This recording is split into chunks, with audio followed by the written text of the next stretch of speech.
అధ్యాయము లూకా సువార్త 16వ అధ్యాయం.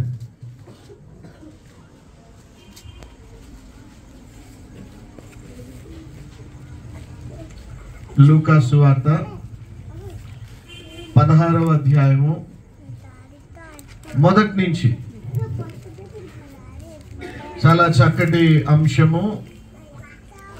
ఈ మీటింగ్స్ కి 3 రోజులు ప్రభువా ఈ దైవజనుడిని పిలాలి, ఎవరి చేత వాక్యోపదేశం చేయించాలని నేను ప్రార్థిస్తున్న టైంలో ప్రభువారు నన్నే పురుగొల్పి,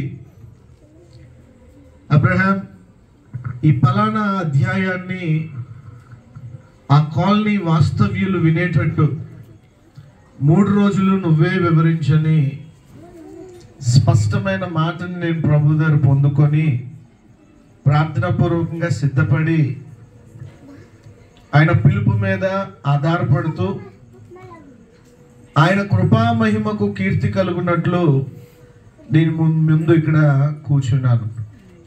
అదేంటి పాస్టర్ గారు నిలబడి చెప్పాలి కదా, కూర్చున్నారేంటని మీరు బాధపడద్దు. ప్రభువారు కూర్చొనే ఉపదేశించేవారు బైబిల్లో. నేను కూడా ప్రభు అడుగుజాడల్లో నాకున్న శరీర బలహీనతను బట్టి నేను కూర్చొని వాక్యం చెప్తున్నాను. ఇంకా డీటెయిల్స్లోకి నేను వెళ్ళదలుచుకోలేదు. కాబట్టి ప్రభు వాక్యం మీద శ్రద్ధ నిలుపుదాం. ప్రభు వాక్యం విందామని వచ్చిన వాళ్ళు ఒకసారి దేవునికి స్తోత్రం చెప్పండి. Thank you. ప్రభు వాక్యం వినేటప్పుడు ముందు మీ సెల్ ఫోన్స్ ఏమవ్వాలి? సైలెంట్ అయిపోవాలి. మీ సెల్ ఫోన్స్ అన్ని సైలెంట్లో పెట్టండి. ఎందుకంటే ఆయన మాట వినేటప్పుడు ఇంకే డిస్టర్బెన్స్ ఉండకూడదు. దేవునికి స్తోత్రం. ఈ 16వ కీర్తనలో ఒక మంచి ఎగ్జాంపుల్ ఇస్తూ యేసుక్రీస్తు ప్రభువారు ఒక గొప్ప సత్యాన్ని చెప్పారు. విశ్వాసులకి, సంఘ పెద్దలకు, సండే స్కూల్ పిల్లలకు, యవ్వనస్తులకు, వృద్ధులకు, స్త్రీలకు, అందరికీ ఉపయోగపడే మాట ఇది. యేసయ్య మాట ఈ భూమి మీద అన్నిటికంటే విలువైనది. దేవునికి స్తోత్రం. ఎందుకంటే తండ్రి దగ్గర నుండి వచ్చిన వారు ప్రభువారు కాబట్టి ఇంకెవ్వరు తండ్రి దగ్గర నుండి రాలేదు. తండ్రిలో నుండి అద్వితీయునిగా పుట్టినవాడు, ఆది సంభూతుడు, సర్వలోక రక్షకుడు, భూమి ఎందే గాని ఆకాశమందు ఉన్నవే గాని సమస్తమును తన స్వరక్తమునిచ్చి తండ్రితో సంధి చేసిన మహావిరాట్ పురుషుడు యేసుక్రీస్తు. ఆయన మాట చాలా సీరియస్. మనుషుల మాటలు చాలా ఉంటాయి. 90% పనికి రానివి, ఒక 10% పనికొచ్చే ఉండొచ్చు. కానీ యేసయ్య మాట 100కి 100% గొప్ప వాక్యము. దేవునికి స్తోత్రం. ఆయన ఇంట్రెస్ట్ ఉన్న వాళ్ళతోటే మాట్లాడతాడు, శ్రద్ధ ఉన్న వాళ్ళతోటే మాట్లాడతాడు. ఏమండి? కాబట్టి చూద్దాం. ఈ 3 రోజులు ఈ మొదటి 13 వచనాలనే నేను వివరిస్తాను. ఈ 3 రోజులు కూడా రేపటి దినం మీరు అందరూ మరొకరిని పట్టుకొని రండి, మరొకరిని ప్రోత్సహించి తీసుకురండి. వాళ్ళు నిశ్చయంగా మేలు పొందుతారు. ఒక ఆయన అన్నాడంట, ప్రసంగి గ్రంథం చదివాడంట. ఏ గ్రంథం అండి? ప్రసంగి.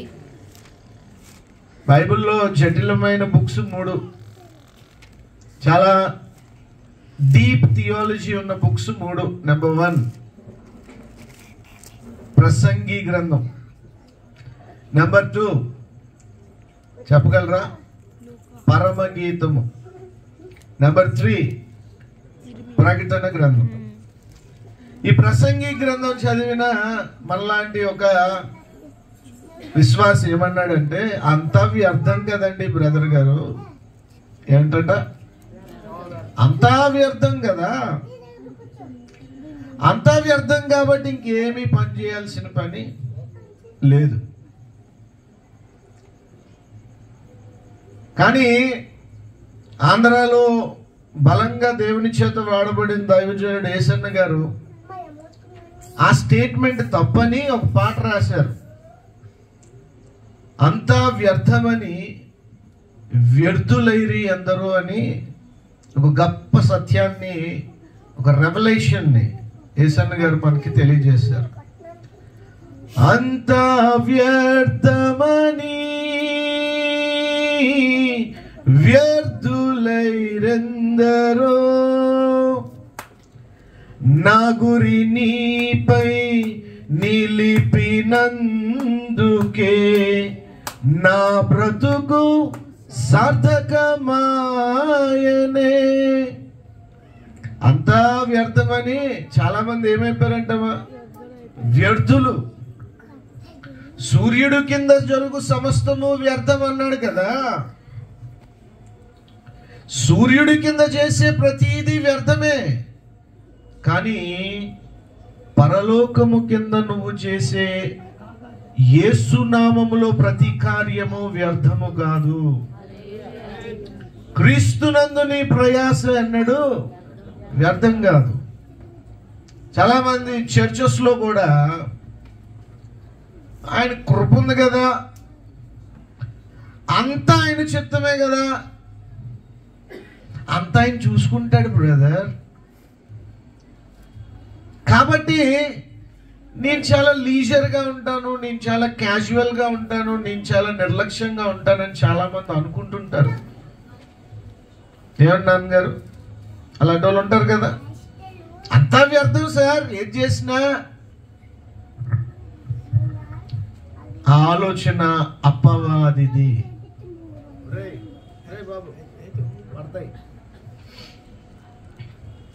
అంత వ్యర్థం కాదండి.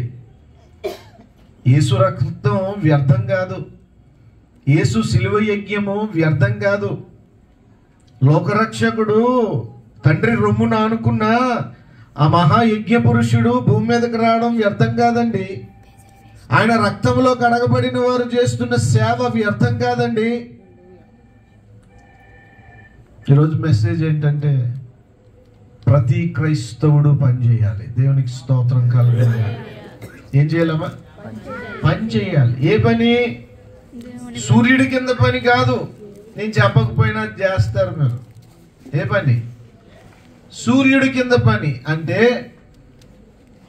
పొట్టకూటికి కోటి విద్యలు ఉన్నాయి, అవన్నీ నేను చెప్పకపోయినా మీరు పని చేస్తారు. ఎందుకంటే భార్య పిల్లలు, కుటుంబం, ఈ జీవన సంబంధమైన విచారాలు ఉన్నాయి కదా, వీటిని బట్టి పని చేస్తారు. కానీ పరలోక్యం కింద పని చెయ్యాలి అనేది ఈరోజు థీమ్ మంది. ఇక్కడ నేను ఎందుకు కూర్చున్నాను అంటే, మీరందరూ ఈ లోకములో ఎలా పనిచేస్తున్నారో పరలోకములో కూడా మీరు అలా పనిచేయాలి ఈ భూమి మీద. చూడండి, ఇక్కడ ఒక ఎవరున్నారంట? ఒక గృహ నిర్వాహకుడు. చూడండి, మొదటి నుంచి చదువు. మరియు ఆయన తన శిష్యులతో ఇట్లనెను. ఆయన తన శిష్యులతో ఇట్లనెను. మనం ఎవరమండి? శిష్యులు. చెప్పండి, ఎవరు మనం? ఇంగ్లీష్ లో డిసైపుల్స్ చెప్పండి, శిష్యులము చెప్పండి. యేసయ్య శిష్యులము. యేసయ్య శిష్యులతో ఏమంటున్నారు? ఒక ధనవంతుని యొక్క ఒక గృహ నిర్వాహకుడు ఉండెను. ఒక ధనవంతుడు ఉన్నాడండి. ముందు మీరు ఈ విషయం ఒక కథలాగా అర్థం చేసుకోండి. ఒక ధనవంతుడు ఉన్నాడు, బాగా డబ్బున్నాడు, బోల్డ్ ఆస్తి ఉంది ఆయన దగ్గర. ఆస్తి పెరుగుతున్న కొద్దీ అంతా ఆయన చూసుకోలేడు కదా, అందుకని ఒక పనివాడిని పెట్టాడు, గృహ నిర్వాహకుడు. చెప్పండి, గృహాన్ని నిర్వహించేవాడు, ద ఆర్గనైజర్.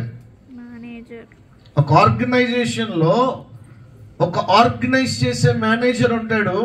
అలాగా ఈయన ఎవరునంటే గృహ నిర్వాహకుడు. దేవునికి స్తోత్రం. ఉంటే ఏమైందమ్మా? వాడు అతనిని ఆస్తిని పాడు చేయుచున్నాడని అతని యొద్ద వాని మీద నేరం మోపబడగా, యజమాని ఆస్తిని ఆయన ఏం చేస్తున్నాడంట? పాడు చేస్తున్నాడు. పాడు చేయడం అంటే ఏంటో మనకు బాగా తెలుసు. యజమానికి అప్పచెప్పిన పనిలో యజమానికి లాభము చేకూర్చి పెట్టాల్సిన మేనేజర్ ఇక్కడ ఏం చేస్తున్నాడమ్మా? పాడు చేస్తున్నాడు. ఈరోజు చాలా మంది చాలా చాలా చాలా చాలా పనులు చేస్తున్నారు. ఉద్యోగాలు చేస్తున్నారు, క్యాంటీన్స్లో పనిచేస్తున్నారు, హోటల్స్లో పనిచేస్తున్నారు, సినిమా హాల్లో పనిచేస్తున్నారు, స్టీల్ ప్లాంట్లో పనిచేస్తున్నారు, హాస్పిటల్స్లో పనిచేస్తున్నారు, షాపింగ్ మాల్స్లో పనిచేస్తున్నారు. పని అయితే చేస్తున్నారు కానీ జీతానికే చేస్తున్నారు తప్ప యజమాని కోసం ఎవ్వరూ పని చేయటం లేదు. మన అభివృద్ధి ఎందుకు కుంటుపడుతుందంటే యజమాని యొక్క లాభానికి పనిచేయటం లేదు. యజమాని అభివృద్ధిలో మన అభివృద్ధి ఉంటుంది. చాలా మంది పాయింట్ మిస్ అవుతారు. అందుకే తిమోతితో పౌలు రాస్తూ అంటారు, నీ యజమానునికి లోబడి ఉండండి అని. సరే, లోబడి ఉండాలి, కానీ ఈ గృహ నిర్వాహకుడు లోబడి లేడు. తర్వాత అతడు వాడిని పిలిపించి, నిన్ను గూర్చి నేను వినుచున్న ఈ మాట ఏంటి? నీ గృహ నిర్వాహకత్వపు లెక్క అప్పగించుము. నీవు ఇక మీదట గృహ నిర్వాహకుడవై ఉండవల్ల కాదని వానితో చెప్పాను. సో యజమానికి విషయం తెలిసింది. యజమానికి విషయం ఎవరో కంప్లైంట్ చేశారు, లెక్కలు చూస్తే నిజమని తేలింది. పిలిపించాడు, బాబు నీ మీద నాకు ఒక కంప్లైంట్ వచ్చింది. మేనేజర్, నీ మీద నాకు ఒక కంప్లైంట్ వచ్చింది. అమ్మ చివరి కూర్చున్న వాళ్ళు వింటున్నారు కదా? ధనరాజు అమ్మాయి వింటున్నావా? Very good, God bless you. నీ మీద ఒక కంప్లైంట్ వచ్చింది మేనేజర్. నీ మీద ఒక నేరం ఒకటి మోపబడ్డది. ఏంటి అని అంటే నీ లెక్కల్లో ఏదో తేడా ఉంది, కాబట్టి నిన్ను పనిలో నుండి తీసేస్తాను. అర్జెంటుగా లెక్కలన్నీ తీసుకొచ్చి నాకు సబ్మిట్ చెయ్యి. మొత్తం డాక్యుమెంట్స్ అప్పచెప్పే, రికార్డ్స్ అన్నీ అప్పచెప్పు, లెక్కలన్నీ అప్పచెప్పు, నిన్ను శాలరీ సెటిల్ చేసేస్తాను. నువ్వు అర్జెంటుగా నువ్వు ఈ పని చేయి అని చెప్పినప్పుడు దొంగ దొరికినప్పుడు ఆ దొంగ గుండె జారిపోద్ది. ఇదెక్కడ గోలరా నాయనా, ఎంతకాలం బాగున్నాను, ఎంతకాలం బాగా సుఖపడ్డాను, ఎంతకాలం బాగా తిన్నాను, ఎంతకాలం బాగానే ఉన్నాను, కానీ ఇప్పుడు యజమానికి తెలిసిపోయింది. ఇప్పుడు యజమాని లెక్క అప్పచెప్పమంటున్నాడు, అన్ని వదిలేమంటున్నాడు. Dismiss orders.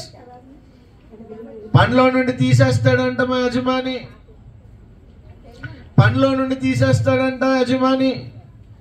అమ్మో, ఇక్కడ ఒక మంచి మాట చెప్తాను, బాగా వినండి.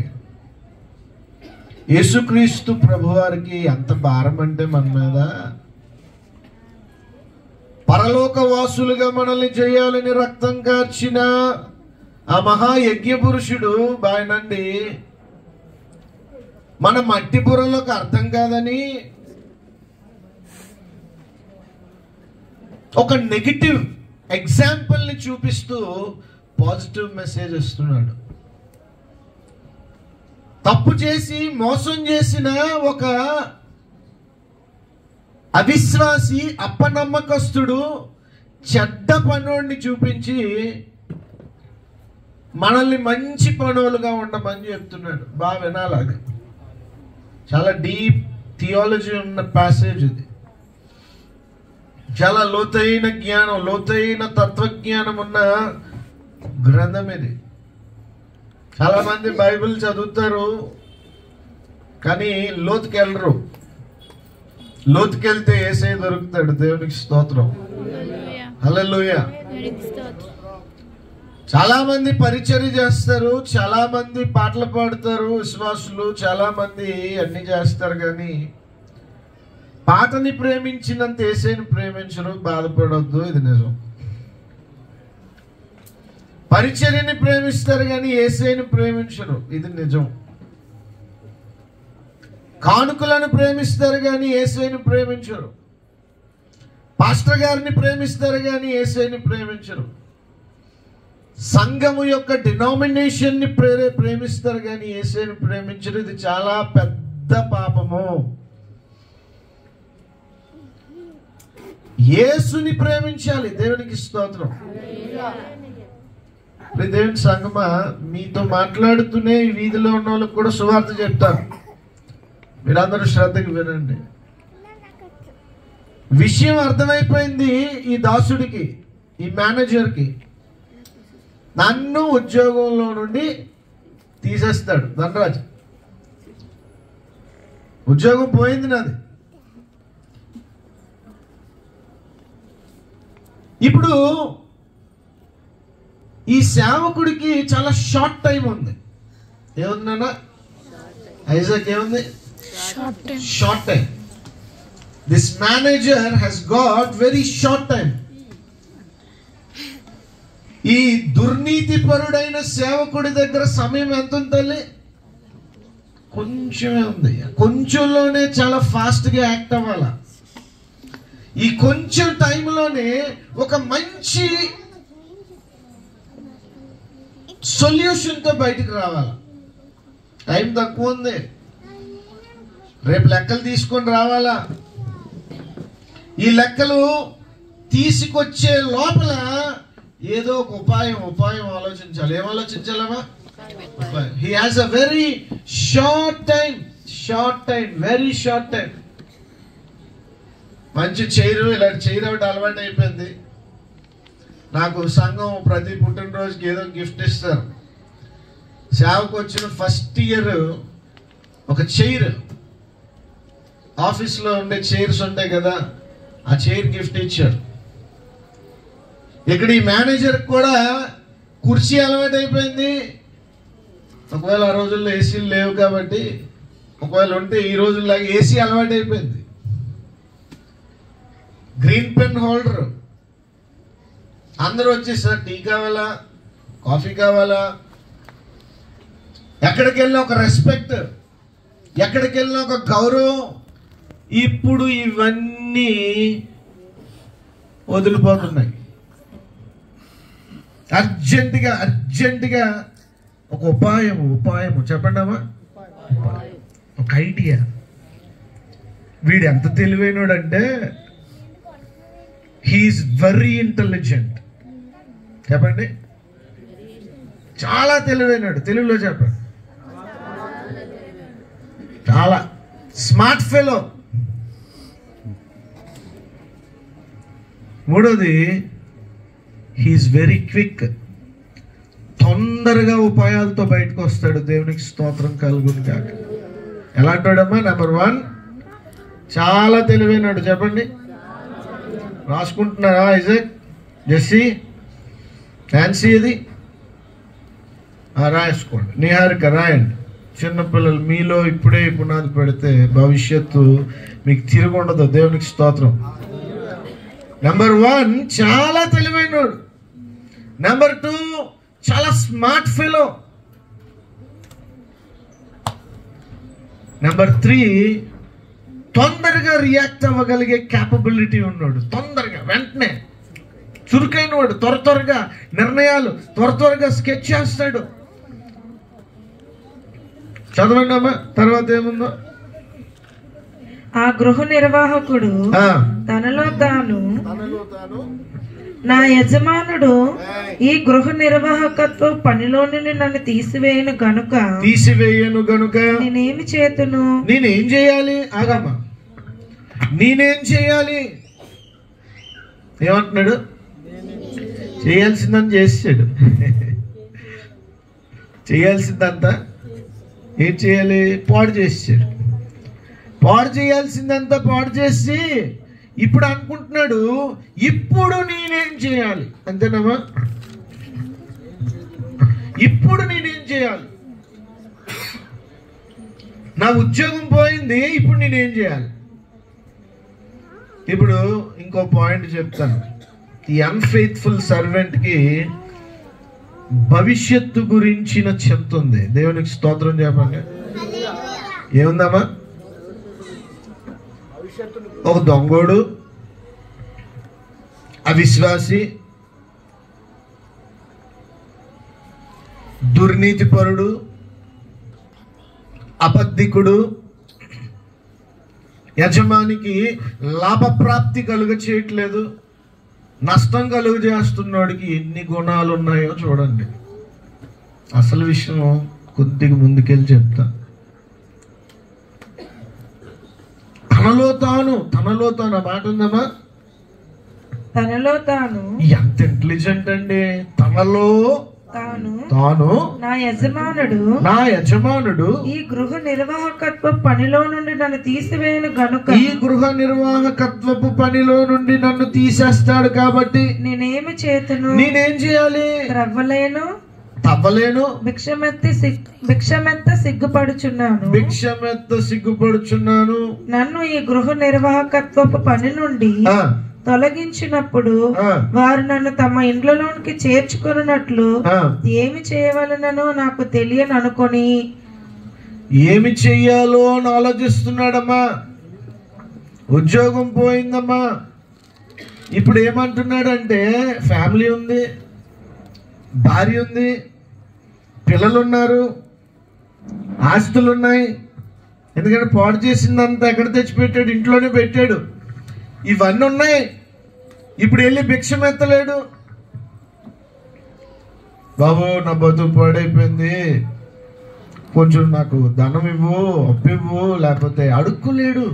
ఎందుకంటే ప్రెస్టీజియస్ పోస్ట్.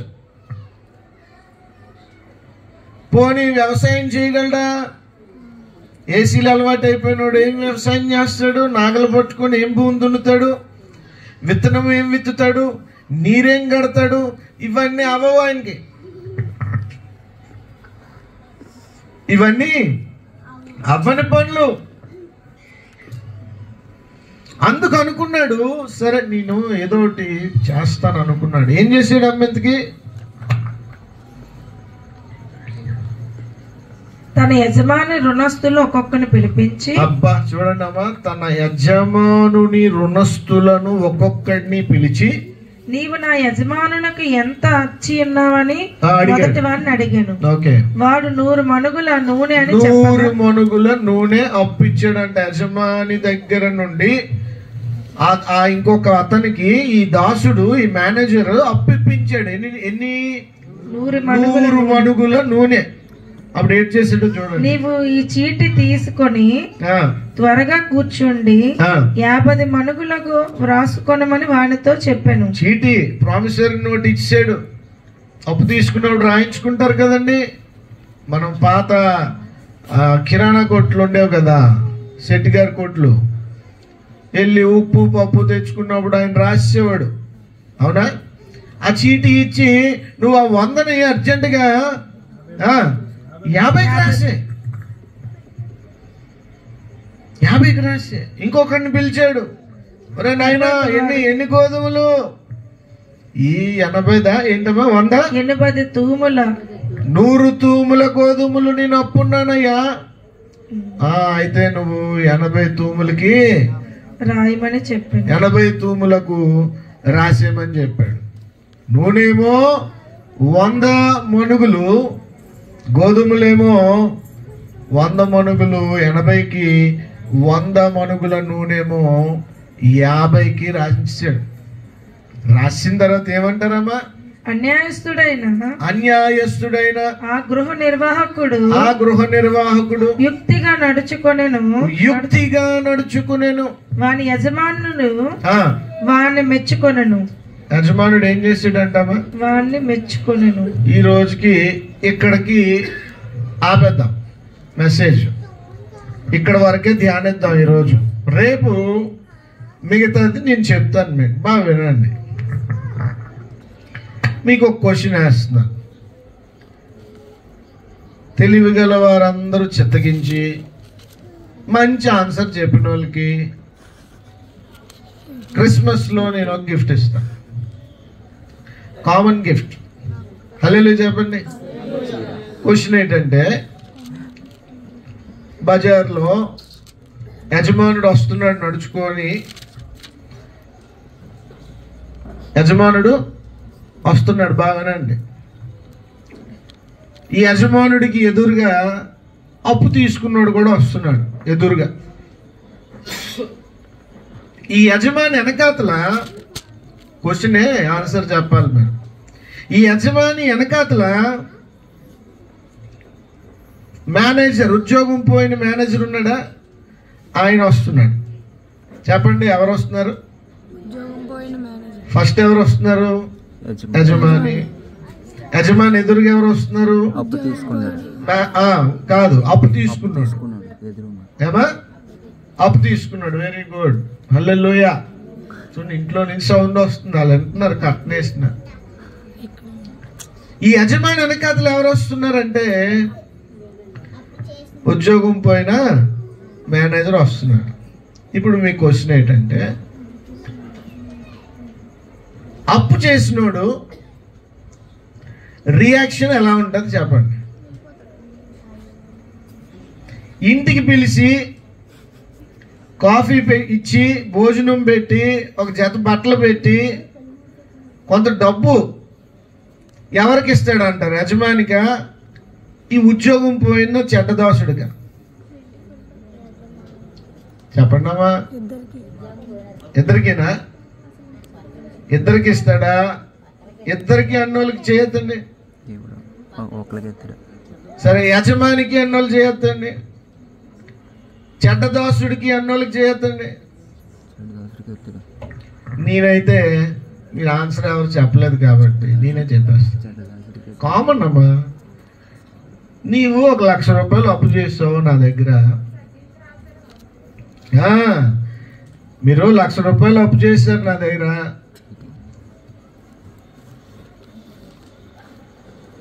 మాథ్యూ ఏం చేసాడంటే, ఆ డాక్యుమెంట్ తీసి మీకు ఇచ్చి 50,000 రాయించాడు. ఎవరు? మాథ్యూ. ఇప్పుడు 1,00,000 రూపాయల అప్పుని 50,000 చేసినోడు మీకు ఫ్రెండా?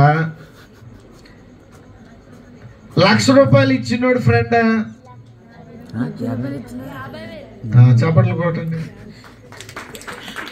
అర్థమైతే కొట్టండి, లేదంటే మీ కొట్టే సౌండ్ బట్టి అర్థమైంది, మీకు ఏం అర్థం అవ్వలేదు. అదన్నా గట్టికి కొట్టండి అమ్మా. కొడితే చలిపోద్ది, కొడితే మీరు యాక్టివ్ అవుతారు, రీజన్యూయేట్ అవుతారు. హల్లెలూయా. 2 చేతులు ఎత్తి దేవునికి స్తోత్రం. విశ్వాసంతో చెప్పండి, బలంతో చెప్పండి, ప్రభువుకి చెప్పండి. బోలో యేసు మహారాజుకి. అబ్బా, ఇలాగంటే చాలు, దరిద్రాలన్నీ పారిపోతాయి, శాపాలన్నీ పోతాయి, ఆరోగ్యం వస్తుంది. దేవునికి స్తోత్రం. పోగొట్టుకున్నవన్నీ 2 ఇచ్చే దేవుడు మన దేవుడు.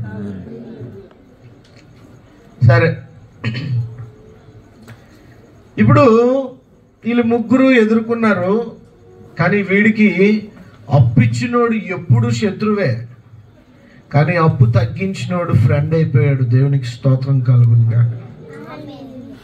ఈ విషయాన్ని చూసిన యజమానుడు అంటున్నాడు,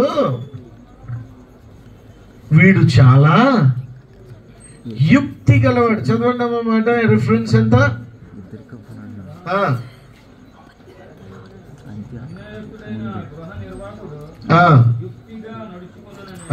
8వ వచనం అమ్మా.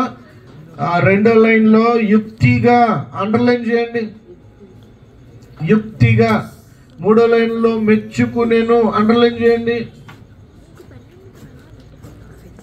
యుక్తిగా ఉన్నాడంట. ఎవరు? చెడ్డదాసుడు. యుక్తిగా ఉన్నాడంట. అవిశ్వాసి అయిన చెడ్డదాసుడు. అమ్మా, చెడ్డోలే ఇలా ఉంటే, బాబు కూర్చో, నువ్వు కూర్చో. వెరీ గుడ్, కూర్చో. కూర్చో, వెరీ గుడ్. అమ్మా, ఇప్పుడు మెసేజ్లోకి వెళ్తున్నాను. వినండి, 3-4 విషయాలు చెప్పి ముగించేస్తాను. ఒక మోసం చేసి యజమాని సొమ్ము దోచుకొని పాడు చేసి ఇంకా మోసం చేశాడు. ఉద్యోగం పోయిన తర్వాత ఇంకా పెద్ద మోసం చేశాడు తల్లి. ఉద్యోగం పోకముందు మోసం ఒకటైతే ఉద్యోగం పోయిన తర్వాత మోసం నిన్న నేడు రేపు నిరంతరం మోసం. వీడు బతుకు ఎలాంటి బ్రతుకు? నిన్న ఎలా ఉన్నాడు? మోసగాడు. ఈరోజు ఎలా ఉన్నాడు? రేపు ఎలా ఉంటాడు? ఈ మోసం మోసం మోసం చేస్తున్న చీకటి సంబంధికే అంత తెలివి ఉంటే రాజు నీకెంత ఉండాలి? ధనరాజు నీకెంత ఉండాలి నాన్న? ప్రకాష్ మనం ఎక్కడ ఉండాలి? ఎక్కడ ఉన్నాం? యేసు ప్రభుకి మన మట్టి బుర్రలకి అర్థమయ్యేటట్టు చెప్పడానికి ఇగో ఈ చెడ్డదాసుడు దొరికాడు. దేవునికి స్తోత్రం కలుగుతుంది. మోసం చేయమని చెప్పట్లేదు తల్లి. ఇప్పుడు వెళ్ళి అబద్ధాలు చెప్పి దొంగ నోట్లు రాయమని చెప్పట్లేదు మనకి. ఆడెవడో చేశాడు, వాడికే అంత తెలివితేటలు ఈ లోకంలో టెంపరీగా 60-70 అధిక బలం ఉన్న ఎడల 80 సంవత్సరాలు బ్రతికి పాతాళమునకు దిగిపోయి నిత్య నరకాగ్నిలో పడేవాడికి అంత తెలివి ఉంటే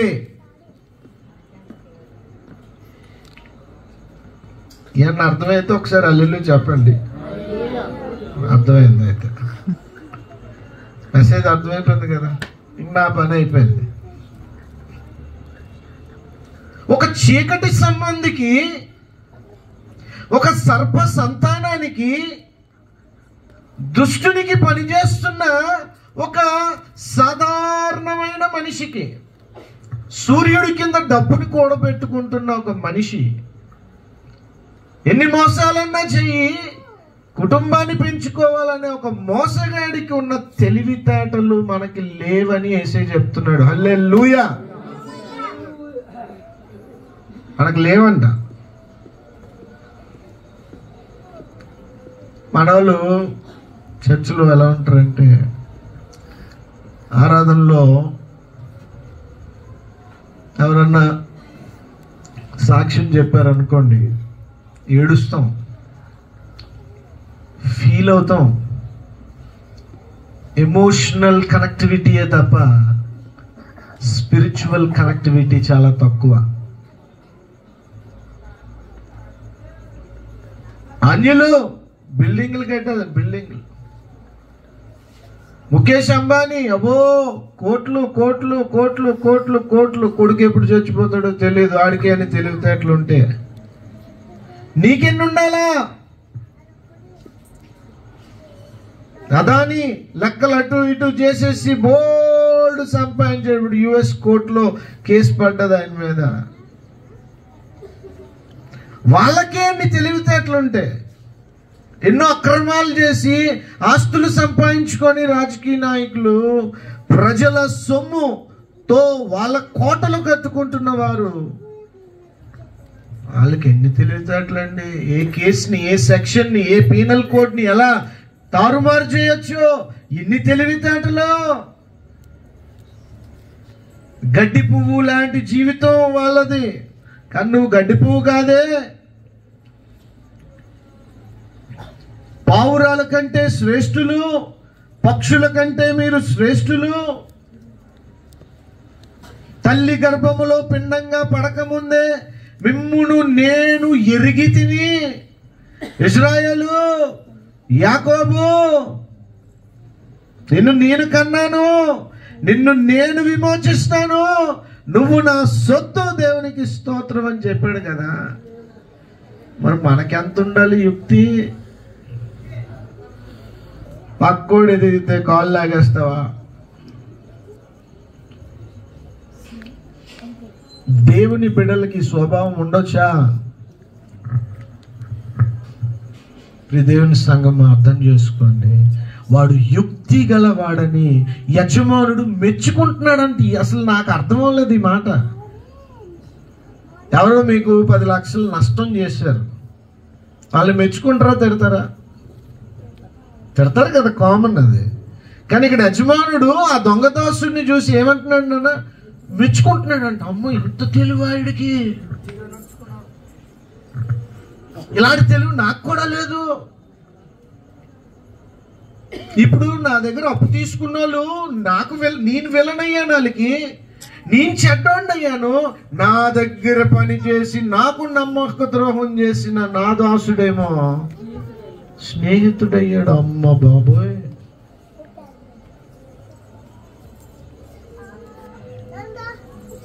దేవుని సంగమా, యేసు రక్తములో కడగబడిన నీకు ఎంత యుక్తి ఉండాలి? యేసు రక్తములో కడగబడిన నీకు ఎంత యుక్తి ఉండాలి, ఎంత శక్తి ఉండాలి, ఎంత స్ట్రాటజీ ఉండాలి.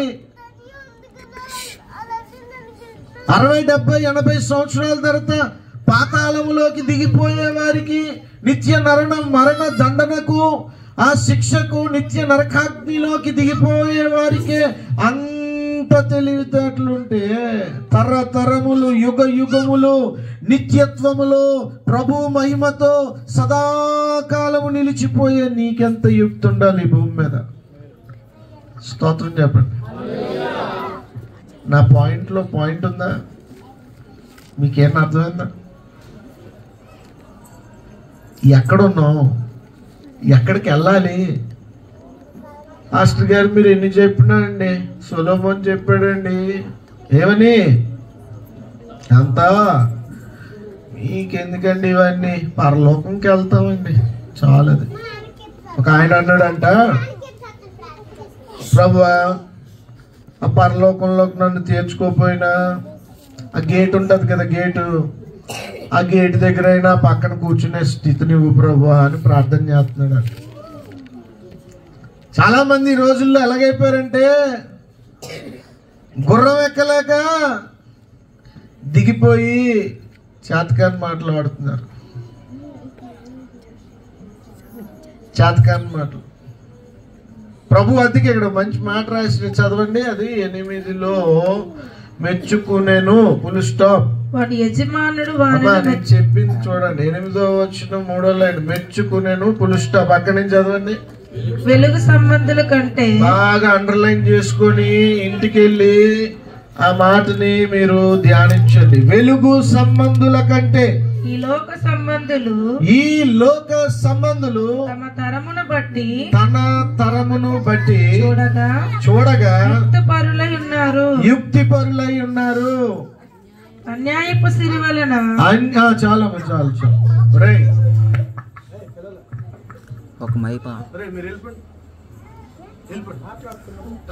మధ్యాహ్నం 3 గంటలకి చిల్డ్రన్ క్యాంప్ ఉంటుంది, అప్పుడు రండి. ఇప్పుడు మాత్రం ఆలోచించద్దు, పెద్దోళ్ళ మీటింగ్. మీ మీటింగ్ ఎల్లుండి, ఓకేనా? Very good. వెలుగు సంబంధుల కంటే, బాగా వినాలా, ఎవరికంటే? దేవుని బిడ్డల కంటే, క్రైస్తవుల కంటే ఈ లోక సంబంధులు తమ లోక ధర్మమును బట్టి చూడగా యుక్తి పరులై ఉన్నారు. ఈ మాట ఎవరు చెప్పారు? యజమానుడు చెప్పలే, అది రీసౌండ్ వస్తుంది. ఎవరు చెప్పారు ఈ మాట అంటే యేసయ్య చెప్పాడు. యేసయ్య సర్వలోకనాథుడగు యేసుక్రీస్తు చెబుతున్న మాట ఏమనగా, వెలుగు సంబంధుల కంటే చీకటి సంబంధులు, కంప్లీట్ చేయండి. ఫిల్ ఇన్ ద బ్లాంక్స్ అంటారు కదా పిల్లలకి. ఏ బ్లాంక్స్? Filling the blanks. ఇప్పుడు నేను సగం చెప్తాను, మిగతా సగం మీరు చెప్పండి. అంతా మీరు చెప్పండి అయ్యగారు, మేము వింటాం. అదే చెప్తున్నాడు, మనకంటే ఆలే బెస్ట్ అంట. అమ్మ అర్థమవుతుందా? జాగ్రత్తగానండి. వెలుగు సంబంధుల కంటే చీకటి సంబంధులు ఏమై ఉన్నారమ్మా అందరూ చెప్పండి. యుక్తిపరులై ఉన్నారు.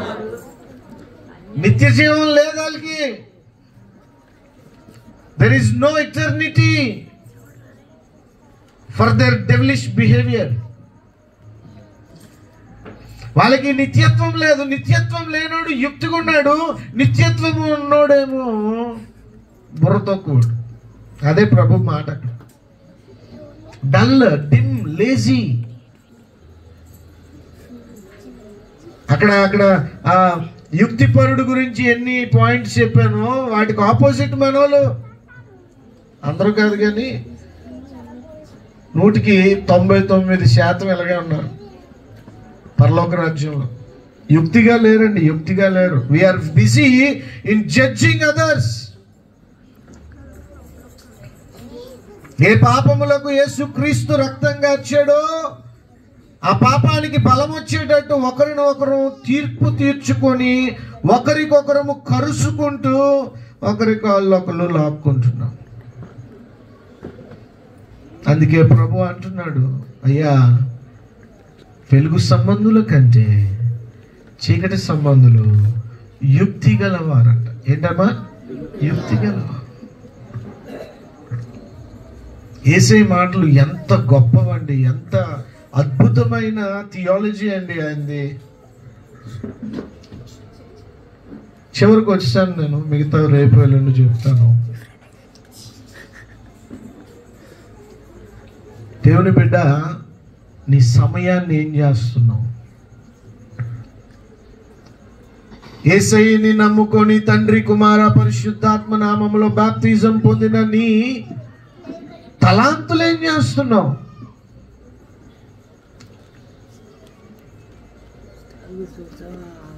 చాలా మంది మనవాళ్ళు చాలా డిలే అండి. అయినా బాప్తిజం తీసుకో, చర్చకు వస్తున్నావు కదా, విశ్వసిస్తున్నావు కదా, కానుక కూడా ఇస్తున్నావు కదా, అన్నీ బాగున్నాయి, క్రిస్మస్ కేక్కి క్యాండిల్స్ అన్నీ చేయించుకుంటున్నావు కదా, బాప్తిజం తీసుకో నాయన. 5 సంవత్సరాలు 10 సంవత్సరాలు చెప్పి చెప్పి చెప్పి చెప్పి చెప్పి వినరే. వీడి దొంగడు ఒకే ఒక రోజులో ఎంత బ్యూటిఫుల్ ప్లాన్లో వచ్చాడో చూడండి. దేవుని బిడ్డ, నీ ఆత్మీయ తండ్రి నీకు ఎన్నో చెప్తున్నాడు, వదిలేస్తున్నావు.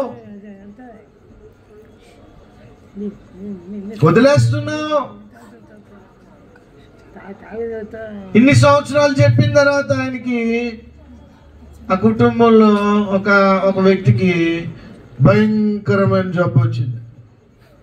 ఏమొచ్చింది? ఇప్పుడు అయ్యగారు మీరు చెప్తున్నా మేము వినలేదు, దేవుడు మమ్మల్ని శిక్షిస్తున్నాడు, ప్రార్థన చేయండి అయ్యగారు. మేము బాప్టిజం తీసుకుంటాం అయ్యగారు. ఏ దైవజనుడు చెప్పినప్పుడు వినవా? దేవుడు నిన్ను మంచం మీద పడుకోబెడితే వింటావా? ఎక్కడ న్యాయమమ్మా? అందుకే అంటున్నాడు యేసు ప్రభు తన బంగారు పెదవులతో, అంటే బంగారం అంటే బంగారం కాదు కానీ అంటే అంత విలువైన మాట ఆయన చెప్తున్నాడు, వెలుగు సంబంధుల కంటే చీకటి సంబంధులు తెలివైన వాళ్ళు. They are fast. దొంగలు చూసారనుకోండి, దొంగలు ఈరోజు కొత్త దొంగలు ఎలా ఉన్నారంటే ఇంటి బయటకు వస్తారు, మనం ఇంట్లో తలుపులు వేసి పడుకుంటాం కదా, బయట కొలాయి ఇప్పేస్తారు. ఏమి ఇప్పేస్తారమ్మా? కొలాయి. ఈ సౌండ్కి ఆడోళ్ళకి నీళ్ళకి బాగా లింక్ ఉంటుంది. ఎవరికి? ఆడోళ్ళకి నీళ్ళకి. నీళ్ళు ఏమన్నా అన్నావా ఆడోళ్ళు మన మీద అప్సెట్ అయిపోతారు. ఈ నీళ్ళు సౌండ్ వినపడగానే గాఢ నిద్ర గొరక పొద్దు నుంచి గొడ్లా కష్టపడుతుంది స్త్రీ. పొద్దున్న నుంచి గుడ్లా కష్టపడుతుంది. కష్టపడి ఎంత నిద్రపోద్దా, కానీ నీళ్ళు సౌండ్ రాగానే లేచిపోతుంది మహాతల్లి.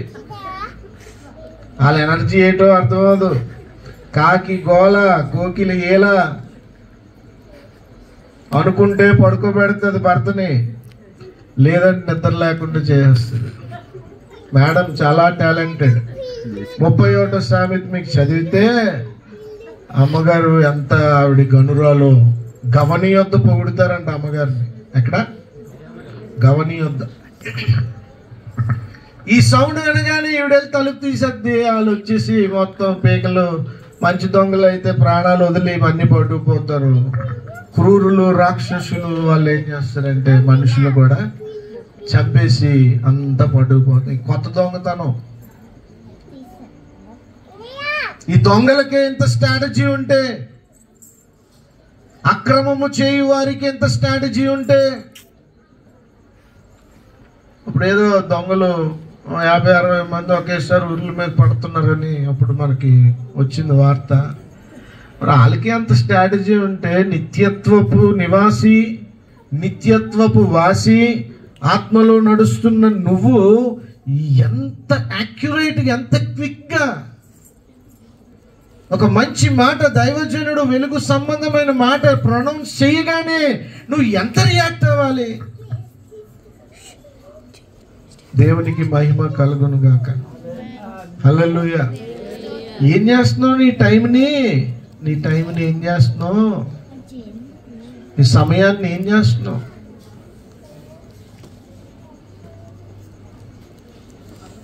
మనోళ్ళకి చాలా భయం అండి. భయం మనోళ్ళకి, మళ్ళీ వెలుగు సంబంధాలకి ఇంకోటి ఏంటి? భయం భయం భయం భయం. ఎప్పుడు భయంతో ఉంటాం. రిస్క్ తీసుకో. ఏసై లేడు అన్నట్టుగా, ఏసై నాతో ఉండడు అన్నట్టుగా రిస్క్ తీసుకో. భయంతో ఉంటాం. ఒక రోజంట 70వ సంవత్సరం 70s లో 1970 టైంలో, ఆ రోజుల్లో ఒక ఆయన చనిపోయాడంట ఊర్లో. వాళ్ళ బంధువు పెట్టి తేనందుకు వెళ్ళాడంట. ఏం తేనందుకు? సమాధి పెట్టి. ఆ రోజుల్లో ఆటోలు అవి లేవు కదమ్మా, లారీలో వేసుకోనో ఈ బస్సులో వేసుకొని రావాలా. లేట్ అయిపోయింది. ఒక లారీ ఆపి, నాయన ఈ బాక్స్ నేను పలానా ఊర్లో దిగుతా అంటే, సరే బాబు ఎక్కండి. పావలా ఎంతో తీసుకొని ఎక్కించాడంట ఆ రోజుల్లో. ఎక్కించిన తర్వాత దారిలో వర్షం పడుతుందని చెప్పి ఈ వ్యక్తి ఆ పెట్టి ఓపెన్ చేసి పెట్టిలో పడుకున్నాడంట. పెట్టిలో పడుకొని మూత వేసుకున్నాడంట వర్షం తడకూడదని. ఇంతలో కొంత దూరం వెళ్ళిన తర్వాత ఇంకొక ఇద్దరు ఎక్కారంట లారీ. ఈ లారీ ఎక్కిన తర్వాత వాళ్ళిద్దరు అలాగా అక్కడ కూర్చున్నారంట. అలాగా బాక్స్ ఉందిరా బాబు అనుకున్నారంట. బాక్స్ అనగానే మన గుండె సమాధి పెట్టి చూడగానే హల్లెలూయా చెప్తామా? చెప్పండి. సమాధి పెట్టి చూడగానే ఒక భయం వచ్చేది మనకి. ఒక పాట గుర్తు వచ్చేది. ఏ పాట? పరవాసినినే జగమున. ఆ పాట గుర్తు వచ్చేస్తుంది. వీళ్ళిద్దరు అలా బిక్కు బిక్కు అనుకొని అక్కడొకటి ఇక్కడొకటి కూర్చున్నాడంట. ఈ పెట్టిలో ఒకడు ఉండిపోయాడు కదా వర్షం అని. వర్షం తగ్గిందో లేదో చూద్దామని అలా తీసాడంట. వర్షం తగ్గిపోయేటప్పటికి ఆ పెట్టి మూత తీసి కూర్చున్నాడంట అందులో.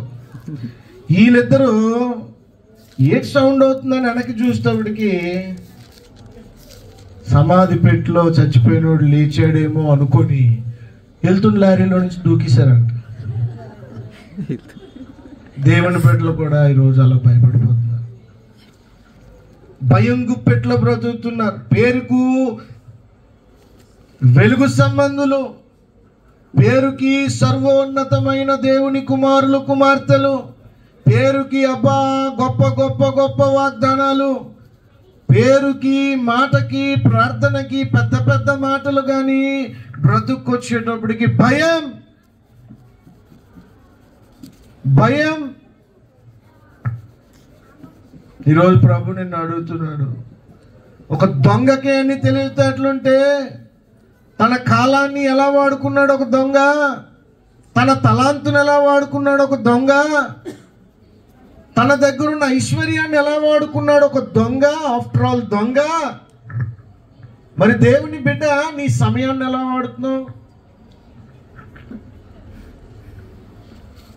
నీ తలాంతును ఎలా వాడుతున్నావు? నీ యొక్క ధనాన్ని ఎలా వాడుతున్నావు? దేవునికి స్తోత్రం కలుగుతుంది. ఒక దైవజనుడు ఉన్నాడు, డేవిడ్. డేవిడ్ గారని 18వ శతాబ్దంలో ఒక wonderful man of God from England దేశంలో బలమైన దేవునికి బలమైన సేవ చేస్తున్న ఒక దైవజనుడు. షిప్లో వెళ్తున్నాడంట. షిప్లో సముద్ర మార్గంలో షిప్ వ్రెక్ అనగా సముద్రంలో ఓడ పగిలిపోయిందంట. ఏం పగిలిపోయిందా? ఈ ఓడ పగిలిపోయినప్పుడు ఈ దైవజనుడు ఒక చిన్న చెక్క మొక్క దొరికిందంట. 65-70 సంవత్సరాల దైవజనుడు, ముసలాయనే. చాలా మంది డ్రౌన్ అయిపోయారు, చాలా మంది చనిపోయారు. ఇతను మాత్రం ఒక చిన్న చెక్క పట్టుకున్నాడంట. ఇంకొక ఆయన సముద్రంలో మునిగిపోయిన షిప్లో నుంచి ఇంకొక ఆయన ఒక చెక్క పట్టుకొని ఈయన దగ్గరకు వస్తున్నాడంట. ఇలా దగ్గరికి అలలు అలలు అలలు డిస్టర్బెన్స్. ఈ సౌండ్లో ఈ దైవజనుడు చెప్తున్నాడంట, brother, believe in Jesus Christ. If you drown also you will live forever. దేవునికి స్తోత్రం. అంత సౌండ్లో, అంత అలల తాకిడిలో, సహోదరుడా, యేసు ప్రభుని నమ్ముకో, నువ్వు ఇప్పుడు మునిగిపోయినా నిత్యత్వంలో బ్రతుకుతావు. దేవునికి స్తోత్రం. ఆయన వయసు ఏంటి? ఆయన పరిస్థితి ఏంటి? ఆయన చేస్తున్న పని ఏంటి? కొద్దిసేపటికి ఈ దైవజనుడు సాక్ష్యం చెప్పి ప్రాణాలు వదిలేశాడు. ఈ యవ్వనస్తుడు మాత్రం ఈయన చెప్పిన సాక్ష్యానికి అక్కడే ఒక కమిట్మెంట్ చేసుకున్నాడంట. ప్రభా, ఈ దైవజనుడిలా నేను వాడబడతానని, నన్ను రక్షించి అన్నాడంట. దేవుడు ఆ కెరటాల ద్వారా ఆ యవ్వన బిడ్డని ఒడ్డుకు తీసుకొస్తే, ఆ ఒడ్డుకు వచ్చిన ఆ బిడ్డ అంటున్నాడు, I am the lost soul. David గారికి చివరి ఆత్మ నేనే. దేవునికి స్తోత్రం కలుగునుగా. ఆయన చనిపోతూ నన్ను రక్షించాడు. బ్రతుకుట ఇక మీదట క్రీస్తు కోసమే. దేవునికి స్తోత్రం కలుగునుగా.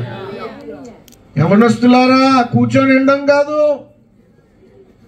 కూర్చొని ఎండమే కాదు, దైవజనుడు చెప్పిన పనులు చేయడమే కాదు, యేసు కోసం, యేసు కోసం ఏం చేస్తున్నారు? యేసు ప్రభు చనిపోక ముందు ఆ మాట చెప్పాడు, గో, వెళ్ళు, సర్వలోకమునకు వెళ్ళి సువార్త ప్రకటించి నమ్మిన వాడికి బాప్తిజం ఇవ్వు, శిష్యులుగా తయారు చేయ. దేవునికి స్తోత్రం కలుగు. ఇదండి యేసయ్య స్టేట్మెంట్ బిఫోర్ హిస్ డెత్.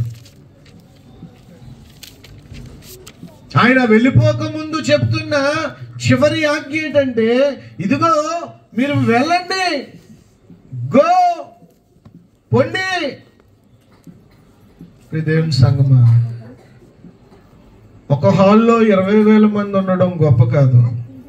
20,000 మంది 20,000 చోట్లకి వెళ్ళి యేసే సువార్త చేస్తే అదండి యేసే మెచ్చే పని. దేవునికి స్తోత్రం కలుగు.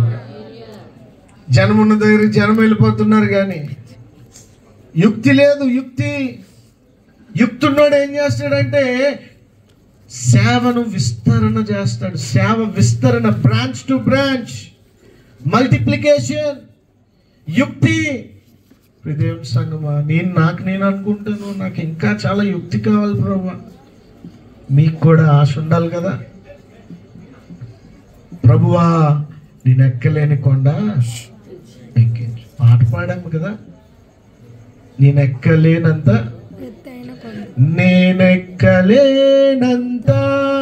ఎత్తైన కొండపైకి.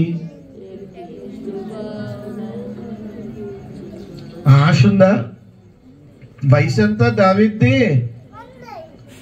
చదువుకున్నాడమ్మా? చేసాడా? డిగ్రీలు ఏమన్నా, పీజీలు, పిహెచ్డీలు ఏం చేసాడమ్మా దావీదు? గొర్రెల కాపరి, గొర్రెల కంపు, అన్నదమ్ముల్లో కనిష్ఠుడు, అన్నదమ్ముల్లో విలువ లేనివాడు, అన్నదమ్ముల్లో చదువు లేనివాడు, ఏమీ లేదు. కానీ ఆశ చూస్తే దేవునికి స్తోత్రం. అబ్బా, ఈ 3 రోజులు నేను వాడబడాలని ఆశపడ్డాను, వాడుకుంటున్నాడు. ఆశ లేకపోతే యేసయ్య కూడా నిన్ను ఆశీర్వదించలేడు. చెప్పండి, చెప్పంటారా? ఆశ.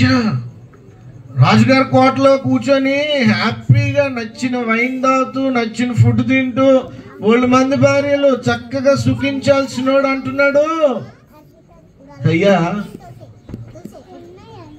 నేను ఎక్కలేని కొండ ఒకటి ఉంది. దేవునికి స్తోత్రం. ఇంగ్లీష్లో రాక్, రైట్?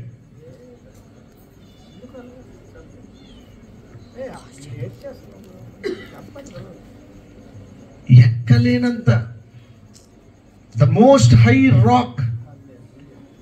ఆశ పెడుతున్నాడు. అన్నీ ఉన్నాయి, డబ్బు ఉంది, వెండి ఉంది, బంగారం ఉంది, అబ్బో భార్యలు, మొత్తం నైస్ ఫుడ్, నైస్ టేబుల్, సర్వ సంపదలతో తులతూగుతున్న దావీదు, నాకు ఇది కాదు ప్రభువా, నేను ఎక్కలేని కొండ ఒకటి ఉంది.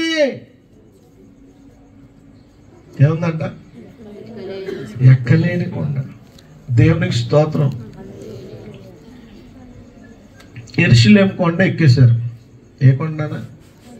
యెరూషలేం కొండ ఎక్కేశారు. రెండోది ఒలీవల కొండ కూడా ఎక్కేశారు. ఏ కొండ? మూడో కొండ ఒకటి ఉంది. ఏ కొండ? గొల్గొతా అనే కొండ. దేవునికి స్తోత్రం. చెప్పండి, ఈ మూడిట్లో ఏ కొండ గొప్పది చెప్పండి. చెప్పండి. యెరూషలేం కొండ, ఒలీవల కొండ, చెప్పండి, లేదా గొల్గొతా అనే కొండ. రేపు ఈ 3 కొండల కోసం చెప్తాను. అవా మీరు త్వరగా రేపు మీ ఇంట్లో కొండలు వదిలేసి ఏం వదిలేయాలా? సమర స్త్రీ ఏం వదిలేసిందనా? కొండ ఏమైంది? పగిలిపోయింది. చెప్పాలన్నమాట. పగిలిపోయింది. హల్లెలూయా. ఆ కొండ వదిలేసి ఇంట్లో బేగా 6 కల్లా వచ్చేస్తే 9 కల్లా వదిలేస్తాం. బాగుందా డీల్? చక్కగా పాస్టర్ అమ్మ వాళ్ళ బృందం, పరిమళ, వీళ్ళందరూ చక్కటి ఆహారం మీకు సిద్ధపరుస్తారు. తినేసి వెళ్ళిపోతుంది. తలలోంచి కళ్ళు మూసుకుందాం. యేసుక్రీస్తు రక్తము నీ ప్రతి పాపము నుండి కడిగి పవిత్రపరుస్తుంది. వెలుగు సంబంధికులు చీకటి సంబంధికులు కంటే యుక్తిగా ఉండాలి, కానీ